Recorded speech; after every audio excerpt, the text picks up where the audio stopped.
দর্শক বন্ধুরা, নেত্রকোনায় ঘটে গেছে এক হৃদয় বিদারক ঘটনা। নিজ ঘর থেকেই উদ্ধার করা হয়েছে এক কৃষকের গলা কাটা মরদেহ। কিভাবে ঘটল এই নৃশংস হত্যাকাণ্ড? কারা জড়িত থাকতে পারে? চলুন পুরো ঘটনাটি জানি শুরু থেকে শেষ পর্যন্ত। ভিডিওটি শেষ পর্যন্ত দেখবেন, কারণ আছে গুরুত্বপূর্ণ আপডেট। আজ রবিবার সকাল নেত্রকোনা সদরের নারিয়াপাড়া গ্রামে হঠাৎই শুরু হয় চিৎকার চেঁচামেচি।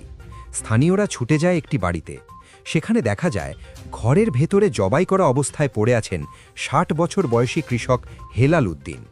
তার স্ত্রী বেদেনা আক্তার ভোরে ঘুম থেকে উঠে দেখেন স্বামীর রক্তাক্ত দেহ। সাথে সাথেই ডাকেন প্রতিবেশীদের। তারপর খবর যায় থানায়।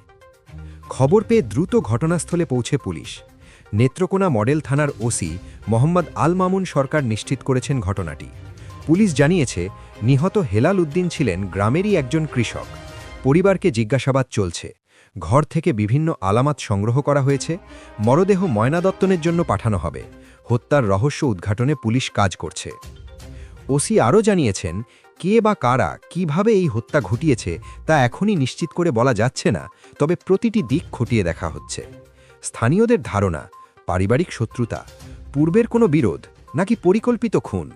কারণ ঘটনাটি ঘটেছে বাড়ির ভেতরে, তাও রাতের ঘুমের মধ্যে। তাই রহস্য ঘনীভূত হচ্ছে আরও বেশি। একজন কৃষক পরিবার পরিজন নিয়ে শান্তভাবে জীবন কাটাচ্ছিলেন। হঠাৎই এমন মর্মান্তিক মৃত্যু। এমন ঘটনার শিকার যেন আর কোনো পরিবার না হয়। আমরা চাই দ্রুত সত্য বেরিয়ে আসুক, দোষীদের যেন কঠোর শাস্তি হয়। দর্শক, আপনারা কি মনে করেন? এটা কি পূর্ব পরিকল্পিত হত্যা, নাকি অন্য কোনো কারণ লুকিয়ে আছে? আপনার মতামত কমেন্টে জানান।